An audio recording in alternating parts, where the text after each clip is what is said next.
마가복음 제8장 31절부터 34절까지 말씀입니다.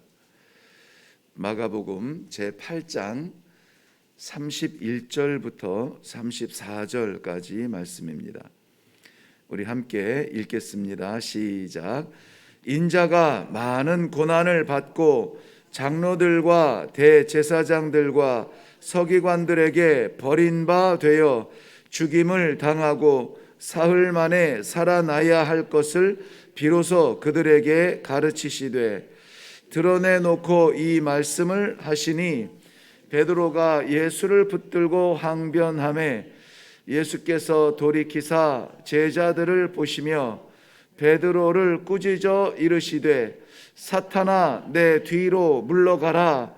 네가 하나님의 일을 생각하지 아니하고 도리어 사람의 일을 생각하는도다 하시고 무리와 제자들을 불러 이르시되 누구든지 나를 따라오려거든 자기를 부인하고 자기 십자가를 지고 나를 따를 것이니라.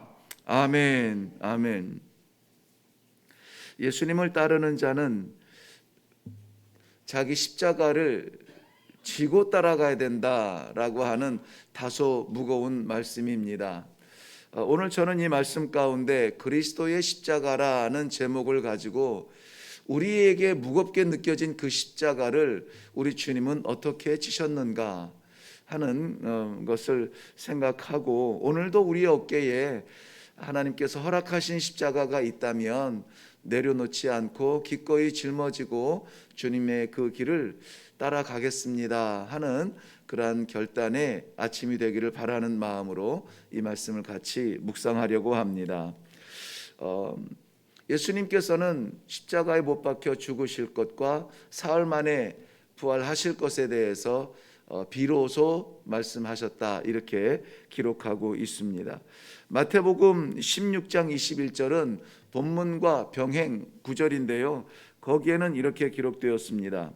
이때로부터 예수 그리스도께서 자기가 예루살렘에 올라가 장로들과 대제사장들과 서기관들에게 많은 고난을 받고 죽임을 당하고 제3일에 살아나야 할 것을 제자들에게 비로소 나타내시니라고 했습니다. 이때부터 예수님께서 공개적으로 제자들에게 말씀하셨다는 겁니다. 십자가에 못 박혀 죽게 된다는. 십자가는 이 제자들에게 낯선 단어가 아닙니다. 이미 그 시대에 처해졌던 가장 처절한 사형 틀이었습니다. 얼마나 잔인하고 얼마나 힘들었는지 로마 제국이 다른 침략했고 또 다스리던 나라에는 이 형을 허락했는데 로마인에게는 이것을 허락하지 않을 만큼 이미 잘 알려진 잔인한 사형의 도구입니다. 그런데 예수님께서 그 십자가를 지시고 죽으셔야 한다는 것입니다. 그런데 이것을 공개적으로 말씀하신다는 것이에요. 이것이 언제부터 공개적으로 시작이 됐느냐? 공교롭게도 베드로를 통해서 주는 그리스도시요 살아계신 하나님의 아들이십니다, 이 신앙이 고백되어지고 다음 절에 등장한 것이 그때로부터 예수님께서 고난을 말씀하신 거예요. 아이러니하죠. 알지 못했던, 기다려왔던 이분이 그분인가? 이 요한의 제자들도 왔다 갔다 하면서 그분이 맞습니까? 우리가 이분을 따라가야 합니까? 아니면 또 기다려야 합니까?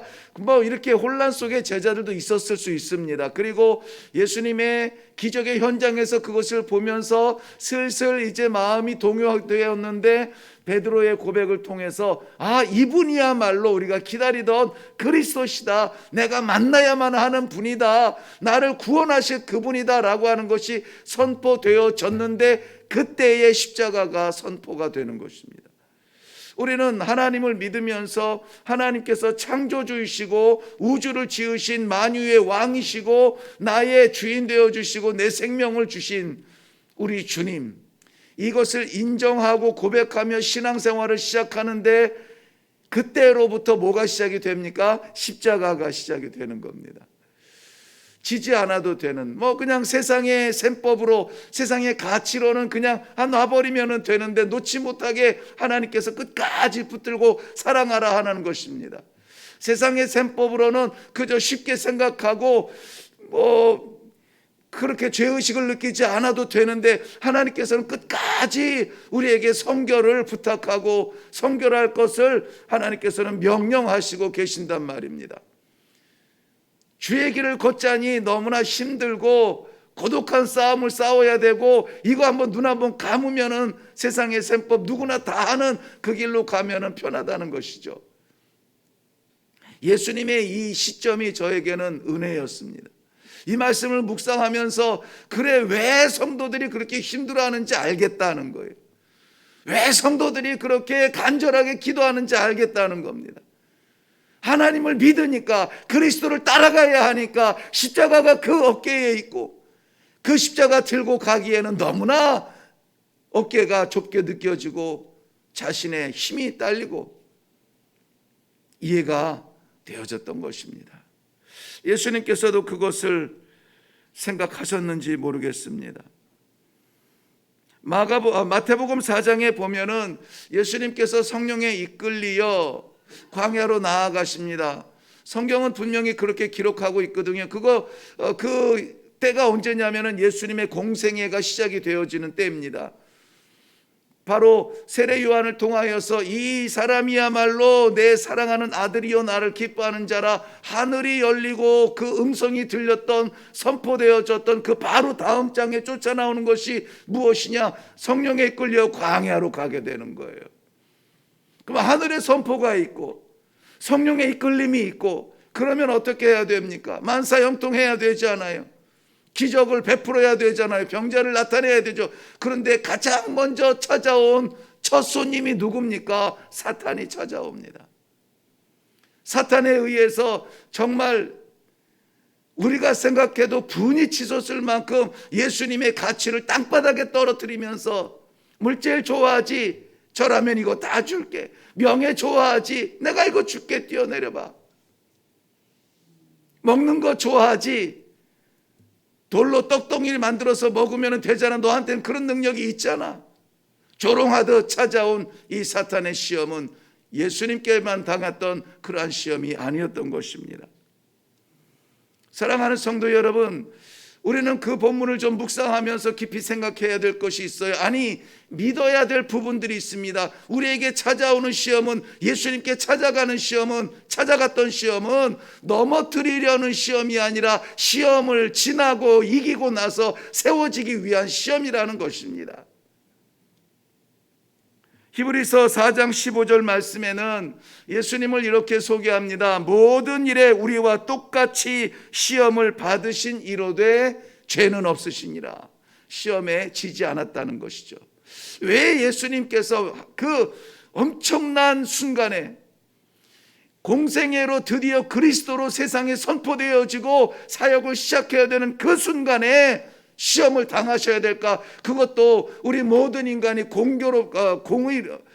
공통적으로 만나는 그러한 다양한 방편에서 시험을 당하셨을까? 원인을 히브리서 2장 18절에는 이렇게 기록합니다. 그가 시험을 받아 고난을 당하셨은즉 시험 받는 자들을 능히 도우실 수 있느니라. 시험 받는 자들의 형편을 아세요. 시험 받는 자들의 아픔을 아세요. 예수님이 시험을 안 당해 봐도 알지만 육신의 몸을 가지고 시험을 당해 보니 얼마나 시험 당하는 그 현장이 처절하고 괴롭고 힘들고 이기기 어려운지. 40일을 금식한 이후에 노릇노릇 그 빵 냄새 나는 것을 견디기는 어렵습니다. 눈앞에 펼쳐진 이 대박의 성공, 한번 눈 찔끔 감으면 생길 수 있는 것을 이기기는 어렵습니다. 우리가 악해서, 우리가 죄가 많고, 우리가 욕심이 많아서, 우리가 교만해서 그런 것들만 보이는 것이 아니라 예수님도 그런 것들이 보였어요. 그런 것들이 느껴지고 그런 배고픔이 있었고 간절함이 여겨졌던 것입니다. 예수님께서 그 시험을 당하신 것은 우리가 시험 당한 현장에 먼저 가 계시고 그 시험 당하는 그 괴로움을 먼저 아시고, 그런데 어떻게 했다고요? 죄는 없으시니라 그 시험에 넘어지지 아니하고 말씀으로 그 시험을 이기고 든든히 세워져서 하나님의 맡기신 사역을 감당할 수 있었다는 것입니다. 사랑하는 성도 여러분, 시험의 현장에 혼자 있다, 고독하다, 외롭다, 한숨 쉬지 마세요. 우리 주님께서 이미 다 겪으신 시험이요, 우리 주님께서 그 시험을 겪으셨으나 넘어지지 아니하고 이기고 나서 우리들에게 그 방법을 알려주신 겁니다. 우리는 다 이길 수 있습니다. 극복할 수 있어요. 주님의 영광의 그 자리에 함께 설 수 있습니다. 왜 그렇습니까? 주님이 약속하셨기 때문에 그래요. 오늘 말씀에서도 너희는 그렇기 때문에 나를 못 따라온다가 아니라 나를 따라오려거든, 따라오는 것이 전제입니다. 따라오려거든 자기 십자가를 치라는 거예요. 주님이 당하신 그 십자가는 생각했던 것보다 훨씬 더 잔인했던 것들입니다. 누가복음 22장 54절 이후에 보면은 죽는 자리까지 함께 가겠다던 제자 베드로 3번이나 부인하면서 나는 저 사람 모른다, 저 사람과 관계가 있다면 내 인생이 저주받은 인생일 것이다. 얼마나 괴로운, 듣기 괴로운 배반의 현장입니까? 제자의 배신을 눈앞에 겪습니다. 마가복음 14장 43절 이후에는 3년 동안 함께 동거동락했던 제자 유다가 사랑스러운 입맞춤으로 배신의 자리에서 군병들을 끌고 와 예수님을 잡아갑니다. 제자의 배신이죠. 마가복음 14장 50절에는 성만찬에서 예수님께서 친히 이것은 내 살이요 이것은 내 피라, 그것을 친히 겪었던 그 제자들이 뭐라고 성경은 기록했냐면 제자들이 다 예수님을 버리고 도망했더라. 다 예수님을 버리고 도망했더라. 늘 곁에서 내가 오른자리입니까? 내가 왼편자리입니까? 자리 다툼하던 그 제자들이 다 도망갔더라. 가장 믿고 가장 사랑하며 가장 곁에 있고 함께 밥을 먹던 그 사람들의 이러한 배신과 등돌림을 우리 주님은 겪으셔야 했다는 것입니다. 남자로서 우리 어렸을 때부터 늘 하던 이야기가, 남자는 마지막 죽음에 자기를 위해서 올 수 있는 3명의 친구만 있으면 성공한 거야, 그런 이야기 많이 했습니다. 아무도 남지 않은 고독한 그 자리, 배신의 자리를 주님은 걸으셔야 했습니다. 고린도후서 5장 21절 말씀에는 하나님이 죄를 알지도 못하신 이를 우리를 대신하여 죄로 삼으신 것은 우리로 하여금 그 안에서 하나님의 의가 되게 하려 하심이라고 말씀하고 있습니다. 무슨 말씀이냐면은 하나님께서 그의 아들 그리스도를 죄인의 자리에 던져버리셨다는 거예요. 내가 죄의 자리에 던져진 것은 괜찮습니다. 인품이나 성품이나 신앙이나 모든 면에서 그렇게 강하지 못합니다. 시험이 오면 넘어지고 유혹이 오면 쓰러집니다. 그런데 하나님께서 그의 독생하신 아들을 죄인의 자리에 던지셨다고요. 왜 그렇습니까? 우리의 죄를 덮기 위해서예요. 우리의 죄를 덮기 위해서 그 독생하신 아들을 버리셨다고요. 무슨 말씀입니까? 예수님께서 아버지에게 버림받았다는 것입니다. 십자가에서 신음처럼 외쳤던 엘리 엘리 라마 사막다니, 이 시편 22편 1절과 2절에 기록된 내용을 예수님께서 읊으신 것인데, 시편에 있는 내용은 조금 더 연장이 되어 있습니다. 그 현장을 조금 더 고독하게 바라보면 이렇게 기록됩니다. 내 하나님이여 내 하나님이여 어찌 나를 버리셨나이까? 어찌 나를 멀리하여 돕지 아니하시오며 내 신음소리를 듣지 아니하시나이까? 내 하나님이여 내가 낮에도 부르짖고 밤에도 잠잠하지 아니하오나 응답하지 아니하시나이다. 응답하지 아니하시나이다. 아버지와 아들의 관계가 철저하게 잘라진 그 현장에 신음처럼 내뱉은 소리가 엘리 엘리 라마 사박다니였습니다. 제가 오늘 나열한 몇 건의 사건만 보아도 예수님의 고난은 우리가 생각할 수 없는 고난입니다.